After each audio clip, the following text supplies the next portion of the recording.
ஆன்மீக உறவுகள் அனைவருக்கும் என் அன்பான வணக்கங்கள். இன்றைக்கி நம்ம பார்க்க போகிற பதிவு அட்சய திருதியை நாளில் உங்கள் வீட்டு மூளை முடுக்கில் ஒளிந்திருக்கக்கூடிய இந்த ஜீவனை எப்பாடுபட்டாவது ஒரு முறை பார்த்துடுங்க. உங்களுடைய 7 ஜென்ம பாவத்தையும் நம்ம தீர்த்திடலாம்.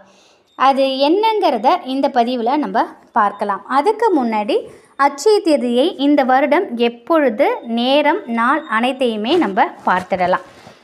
2024 மே மாதம் 10ஆம் தேதி வெள்ளிக்கிழமை அன்று அட்சய திருதியை வருது.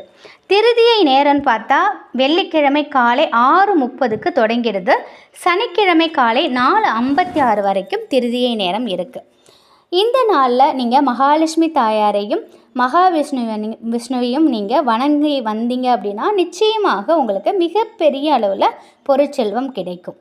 இந்த நாளில் தங்கம் வாங்கிறது மேலும் மேலும் நமக்கு அதிகரித்து கொடுக்கும்.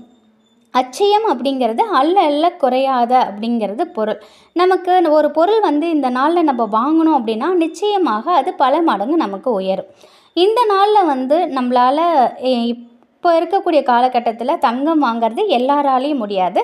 தங்கத்துக்கு நிகரான கல்லுப்பை நம்ம வாங்கலாம். அது மகாலட்சுமி தாயாரோட அம்சமாக இருக்கக்கூடியது கல்லுப்பு. அதனால நிச்சயம் கல்லுப்பு நீங்கள் வாங்குங்க. அதற்கு நிகரான எளிமையான பொருட்கள், மங்கள பொருட்களும் நம்ம வாங்கலாம். அட்சய திருதி நாளில் கடன் வாங்கவே கூடாது. அது பல மடங்கு உயர்ந்துக்கிட்டே போகும். அதனால் அட்சய திருதி நாளில் கட்டாயம் கடன் வாங்கக்கூடாது. அது மட்டும் இல்லை, அட்சய திருதி நாளில் நம்ம தானம் தர்மம் செய்வது நமக்கு ரொம்ப ரொம்ப நல்லது. தானம் தர்மம் செய்யும் பொழுது நம்முடைய வாழ்க்கையில் நாம் செய்த பாவங்கள் அனைத்துமே நீங்கி நமக்கு மிகப்பெரிய அளவில் பொருட்செல்வம் அனைத்துமே நம்மளை தேடி வரும். சித்திரை மாத வளர்பிறை திதியை தான் அட்சய திருதியாக நம்ம கொண்டாடுறோம்.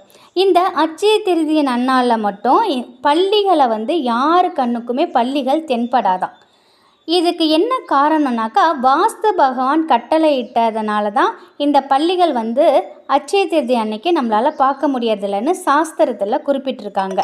வாஸ்து பகவானுடைய கட்டளைக்கிணங்க எல்லா பள்ளிகளுமே அந்த அட்சய திருதி நாளில் மட்டும் யாரு கண்ணுக்குமே தெரியாதான்.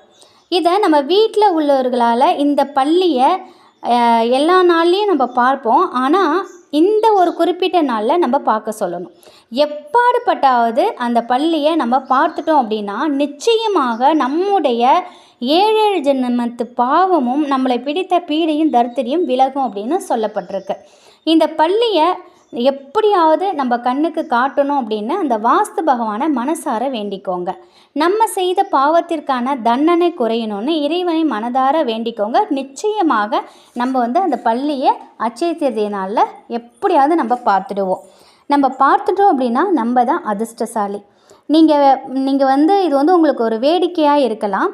நிச்சயமாக நீங்கள் இப்போ எப்பொழுதும் நம்ம பள்ளியை பார்த்துட்ருக்கோம் நம்ம வீட்டில். நீங்கள் அட்சய திருதி நாளில் மட்டும் நீங்கள் சாதனமாக நீங்கள் பார்க்க முடியுதாங்கிறத நீங்கள் பாருங்கள். பார்த்துட்டு கமெண்டில் சொல்லுங்கள். இதை நான் படித்ததில் எனக்கு பிடிச்ச ஒரு விஷயம். இதை நான் உங்ககிட்ட பகிர்ந்துக்கணும் அப்படின்னு நான் நினச்சேன். அதனால தான் இதை ஒரு பதிவாக நான் போடுறேன். அட்சய திருதி நாளில் கண்டிப்பாக எப்படியாவது இந்த பள்ளியை நீங்கள் தரிசனம் செய்திருங்க. உங்களுடைய 7 ஜென்மத்து பாவத்தை நீங்கள் போக்கிக்கலாம். இந்த பள்ளியை நீங்கள் பார்த்த உடனே என்ன செய்யணும்னா தலை வணங்கி ஒரு நமஸ்காரம் செய்துக்கோங்க. அதுவே போதும். நம்முடைய வீட்டில் மகாலட்சுமி கடாட்சம் நிலைத்திருக்கணும், நம்மை பிடித்த பீடை விலகணும் அப்படின்னா இது ஒரு அற்புதமான ஒரு விஷயங்க. இதை உங்ககிட்ட நான் பகிர்ந்துக்கிட்டதில் எனக்கு ரொம்ப சந்தோஷம். இது ஒரு பெரிய பாக்கியமாக நான் கருதுகிறேன். நம்முடைய வீட்டிலேயும் கஷ்டங்கள் நீங்கி தனதானியத்திற்கு பஞ்சம் வராமல் ஆரோக்கியத்தோடு வாழணும் அப்படின்னு மகாலட்சுமியையும் வாஸ்து பகவானையும் வேண்டிப்போம். இந்த ஒரு தகவல் கண்டிப்பாக உங்களுக்கு ஒரு புதுமையாகவும் இருக்கும், பயனுள்ளதாக இருக்கும் அப்படின்னு நம்புகிறேன். மகாலட்சுமி தாயாரின் அருளில் எப்பொழுதும் உங்கள் வீட்டில் செல்வ செழிப்பும் ஆரோக்கியமும் மகிழ்ச்சியும் நிலைத்திருக்கட்டும். நன்றி.